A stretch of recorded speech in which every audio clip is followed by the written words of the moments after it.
अस्सलाम वालेकुम students hopefully कि आप सब लोग खैरियत से होंगे और अपने घरों में रहकर लैके सिस्टम का जो सिलसिला हम लोगों ने शुरू किया है इसको आप लोग जारी सारी कर रहे होंगे।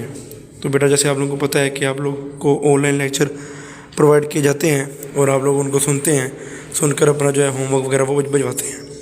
तो इसी सिलसिला में आज का लेक्चर है 11 अप्रैल 2026 और टॉपिक है चैप्टर 3 हमारा चल रहा है, अभी इसको शुरू हुए को दूसरा दिन है। तो लेसन है algorithmic thinking and problem solving और SLO है know how to apply computational thinking to solve a complex problem, breaking down a problem, identifying important information, logical thinking and confidence in decision making. SLO थोड़ा सा लंबा है लेकिन यह कि है कंप्यूटेशन थिंकिंग के बारे में। हमने इस चैप्टर में हम ये पढ़ रहे हैं किस तरह से कंप्यूटर वर्क करता है, कंप्यूटेशनल थिंकिंग। ठीक है, तो रीडिंग की तरफ चलते हैं। रीडिंग में आप लोगों ने जो आज की रीडिंग है उस पे ऊपर निशान लगाना है। वो हमने फर्स्ट पेज जो है 73 ये यहाँ एल्गोरिदम्स के ऊपर तक किया था। अब आपने नेक्स्ट एल्गोरिदम से निशान लगाना है। एल्गोरिदम से 73 से लेकर आपने इसका निशान जो है वो आगे 74 सारा 74 पेज आपका सारा होगा और आगे 75 में आप लोग जाओगे। ये जो आस्किंग क्वेश्चंस हैं, आस्किंग क्वेश्चन से अबव तक सॉल्यूशन तक डेट लगाओगे। ठीक है, तो यहाँ की है रीडिंग और इसके साथ क्वेश्चन नंबर 3 बनता है जो इस रीडिंग में आता है। या कह लो कि इस रीडिंग में तो नहीं, इससे पहले आता है भैया कि इसी में शामिल हो जाएगा। तो क्वेश्चन नंबर 3 जो है ना इसकी एक्सरसाइज में से वो आप निशान लगा लें, उसके ऊपर भी डेट लगा लें। तो अब रीडिंग की तरफ चलते हैं। डेट तो है, इसको आपने लगा लेनी है अपनी बुक्स के ऊपर। तो रीडिंग शुरू करते हैं। रीडिंग में पहले देखें एल्गोरिदम होता क्या है। एल्गोरिदम आपको पता है step by step instructions to solve a actual problem by using algorithm.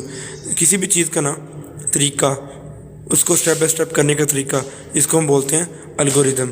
जैसे कोई लेट्स से कि चाय बनानी है, चाय बनाने के जो स्टेप हैं, पहले वो जो आपका बर्तन वगैरह होता है उसको रखते हैं, फिर पानी वगैरह डालते हैं, दूध डालते हैं, पत्ती वगैरह, तो फिर इस तरह से कुछ स्टेप हैं। ठीक है, तो बिल्कुल सेम इस तरह से ना कंप्यूटर जो है वो प्रॉब्लम को सॉल्व करता है, वो भी स्टेप्स की मदद से करता है। चीज़ों को डिवाइड करता है, डिवाइड करके फिर उनके ऊपर काम करता है। ये एल्गोरिदम होता है। एल्गोरिदम होता है step by step a method to solve a problem. अब इसकी रीडिंग देखें। अब नेक्स्ट देखें क्या है इसमें। इसके बाद आपके पास है इसकी detail using simple language. A good example is recipe to cook a particular dish, the recipe is actually an algorithm. तो ये देखें आपके सामने कुछ कंप्यूटेशन थिंकिंग के तरीके हैं। तो इसमें पहले देखें डिकम्पोजिशन, पैटर्न रिकग्निशन, एल्गोरिदम्स, अब्स्ट्रैक्शंस। अच्छा, इसके बारे में ना हमें पहले भी वैसे डिस्कस की है। तो देखिए पहले डिकम्पोजिशन क्या होता है। किसी भी प्रॉब्लम को ना जब आप छोटे छोटे चंक्स में, टुकड़ों में डिवाइड करते हैं तो वो होता है आपका डिकम्पोजिशन।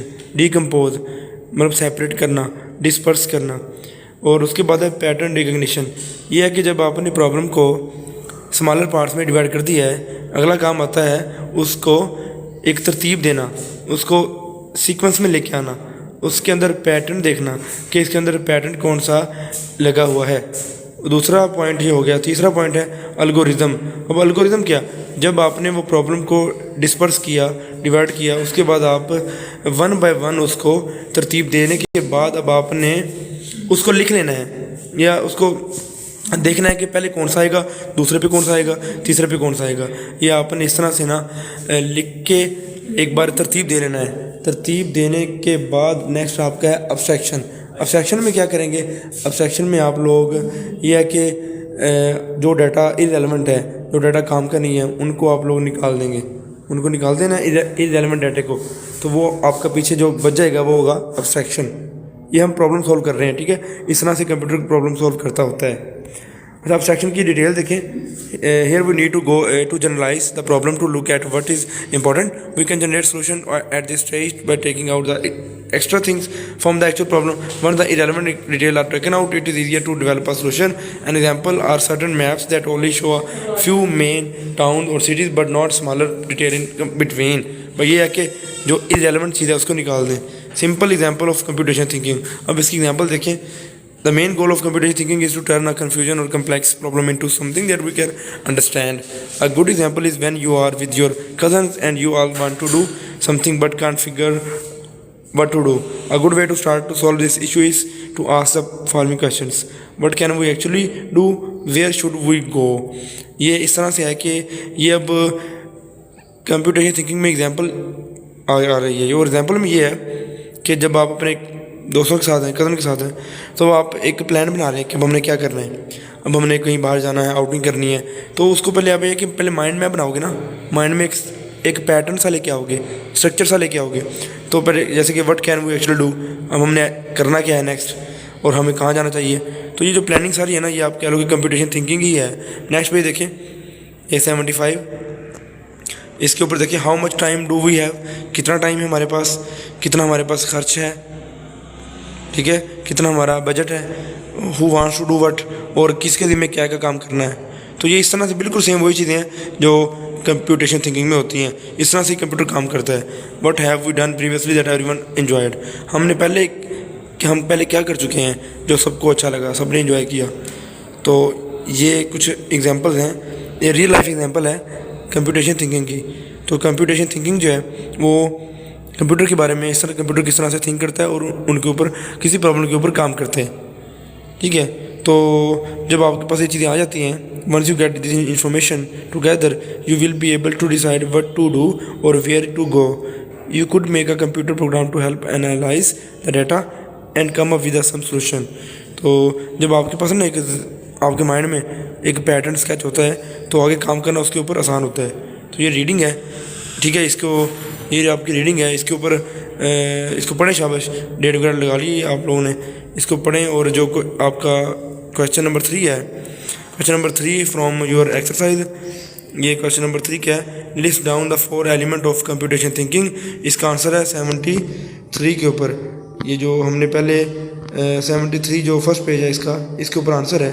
आंसर यहाँ से है कि आपने यहाँ से ना जो कंप्यूटेशन थिंकिंग इंक्लूड्स, ये तीसरी लाइन में यहाँ से लेकर आपने एंड तक करना है, लेटर ऑन तक करना है.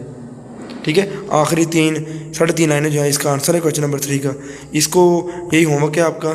ठीक है, यही आपने जो है वो अपना जो है वो लर्न करना है. ठीक है, question number 3 from your exercise, निशान आपको लगवा दिया गया है. तो इसको शाबाश करें, इसको याद करें, रीडिंग करें और होमवर्क लिखकर बजवाएँ. फ़ी अमानिल्लाह.